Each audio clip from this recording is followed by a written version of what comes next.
ఉంది కానీ చాలా స్ట్రిక్ట్లో ఉన్నారు సార్. మేము టీచర్స్ అంతా కలిసి పిల్లల్ని ఒక దారిలో అనేది పెట్టుకోవడం జరిగింది. ఈ సందర్భంగా ఇంకా డ్రగ్స్ గురించి దాని అనర్థాల గురించి అందరు చెప్పేస్తున్నారు, అయిపోయింది కదా. మనకు కొంచెం పాటలంటే ఇష్టం ఉంటుంది కదా, కొంచెం స్కిట్ అన్నా కానీ ఇష్టం ఉంటుంది.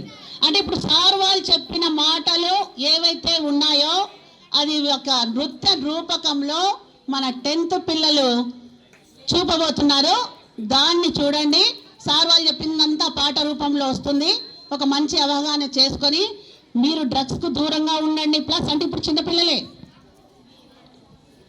నేటి బాలలే రేపటి పౌరులు. 10th వాళ్ళు ఇంటర్ పోతారు కదా, అప్పుడు చెప్పడానికి ఎవరు ఉండకపోవచ్చు. కాబట్టి ఇక్కడ పునాది స్టేజ్లోనే వేస్తున్నారు. కాబట్టి మీరు ఈ డ్రగ్స్కి దూరంగా ఉండండి. ఎవరైనా డ్రగ్స్ వాడే వాళ్ళు ఉంటే అక్కడన్నా ఫోన్ చేయండి, లేదంటే మాకన్నా చెప్పండి. కాబట్టి ఒక మంచి సమాజాన్ని మనము నిర్మించుకుందాం, ఓకేనా. మన చుట్టుపక్కల ఉన్న సమాజాన్ని మంచిగా పెట్టుకుంటేనే మనం బాగుంటాము, మన దేశం కూడా బాగుంటుంది. ఓకే, ఆ నృత్య రూపకం చూద్దామా? ఓకే, పాఠశాల తరఫున కూడా సార్ వాళ్ళకు ధన్యవాదాలు తెలియజేస్తూ 10th పిల్లలు